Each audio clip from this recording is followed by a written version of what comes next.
Mikias 5.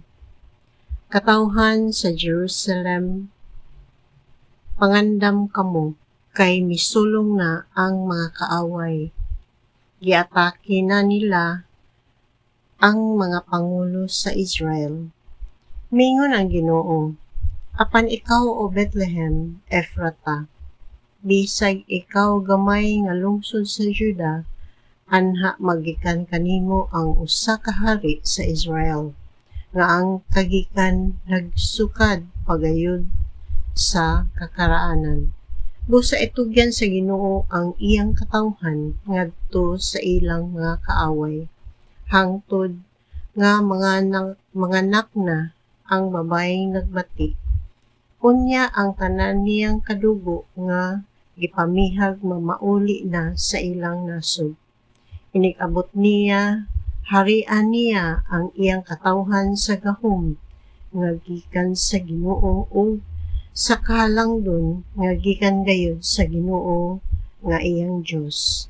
Magpuyo nga layo sa kadaot ang iyang katawhan, kay ang katawhan sa tibuok kalibutan mo ilaman sa iyang pagkagamhanan o magdala siyag kalinaw. Inigsulong sa taga-Assyria sa atong nasod, aron paggunob nila sa atong mga panalipod, ipaaway ta sila sa labing isog natong mga pangulo. Unya mailog nila ang Assyria ug ang yuta ni Nimrod, pinaagi sa espada, sila ang muluwas kanato. Inigsulong na sa taga-Assyria sa atong nasod.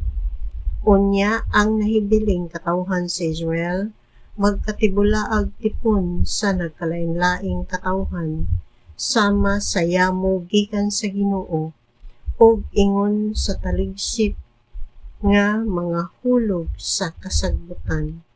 Mag-agad sila sa Dios ug dili sa tawo. Ang nahibiling katawhan sa Israel nga nagkatibulaag ngadto sa nagkalain-laing nasod, mahisama sa usa ka leon, tipon sa mga mananap sa lasang, o sa itoy nga leon taliwala sa mga karnero. Muyatak-yatak o mukunis-kunis kini kanila og wala gayoy makaluwas. Buntugon sa Israel ang iyang mga kaaway o mga matay silang tanan. Nag-ingon ang Ginoo, niadto unyang adlaw pamatyon ko ang inyong mga kabayo o gug-on ang inyong mga karwahe.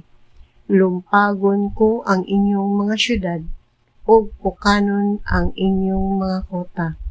Wagtangon ko ang inyong pagkabarangan o mahanaw unya ang inyong mga mananagna. Dugmokon ko ang inyong mga Diyos ug ang inyong mga sagradong haligi aron dili na kamo magsimba sa binuhat sa inyong mga kamot. Pangibton ang mga larawan sa inyong Diyosa nga si Asera, ug gun-ubon ang inyong mga syudad. Tungod sa akong kasuko, silutan ko ang mga nasod nga wala motuman sa akong sugo.